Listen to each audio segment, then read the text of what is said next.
Hi friends, কেমন আছেন সবাই? আশা করি সবাই ভালো আছেন। আমরাও খুব ভালো আছি। আরেকটা নতুন রেসিপি দেখুন, আলু মটরশুঁটি বড়ি দিয়ে মাছের ঝোল। এটা কাতলা মাছ ছিল, আপনারা রুই কাতলা যে কোনো দিয়ে করতে পারেন।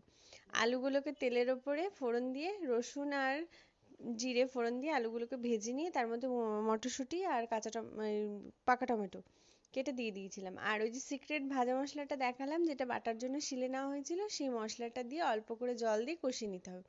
যেমন মশলাটাও অল্প অল্প করে দেবো, সেরকম জলটাও অল্প অল্প অ্যাড করে আলু এই টমেটোগুলোকে বেশ সুন্দর করে কষিয়ে নেবো। আর মশলাটার মধ্যে আমরা দিয়েছিলাম গোলমরিচ, আদা, রসুন আর শুকনো লঙ্কা আর জিরে ভেজে একবারে শিলনোড়ায় বেটে নিয়েছিলাম। বাটা নিয়ে অল্প অল্প করে বেটে বেটে দিচ্ছিলাম আর জল দিয়ে কষাচ্ছিলাম। এবার ভেজে রাখা বড়িগুলোকে দিয়ে দিলাম। বড়িগুলো আগে থেকে ভেজে রাখতে হবে তেলে। ওই তেলেই আমরা তরকারিটা বসিয়েছিলাম, আগে বড়িটা ভেজে নিয়েছিলাম। এবার এই যে ঝোল দিয়ে দিলাম, দেখুন বড়ি দেওয়ার পরে কিছুক্ষণ পরেই ঝোল দিয়ে দিয়েছি মাখা মাখা হয়ে গেলে। এবার ঝোলটা বেশ ফুটে উঠলে ভেজে রাখা মাছগুলোকে দিয়ে দিলাম।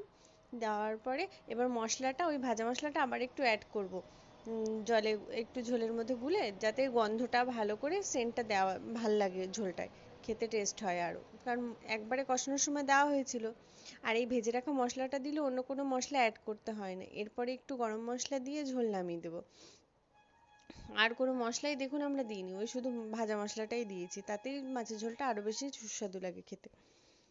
এই যে দেখুন ফুটে উঠলে নামিয়ে দেবো। আশা করি আপনাদের ভালো লাগবে।